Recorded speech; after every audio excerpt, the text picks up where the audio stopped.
अतिशय सुंदर अशा प्रकारचं मंदिर, केवळ मंदिर नाहीये, त्याला सुंदर तटबंदी आहे, अतिशय चांगलं बुरुज त्या ठिकाणी आहे, दर्शनी अशा प्रकारचा प्रवेशाचा मार्ग आहे, बगीच्याची जागा त्या ठिकाणी आहे आणि शिवरायांच्या जीवनातले सगळे प्रसंग देखील आपल्याला त्या ठिकाणी पाहायला मिळतात.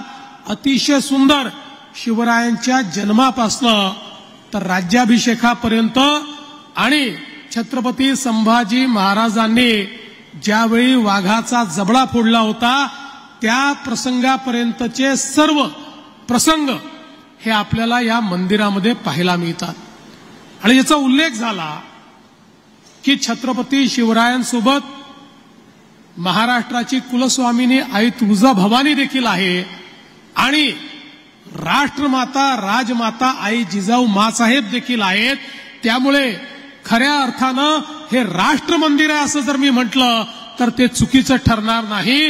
हे राष्ट्र मंदिर या ठिकाणी निर्माण झालेलं आहे की ज्यातनं एक मोठी प्रेरणा ही आपल्या सगळ्यांना मिळणार आहे.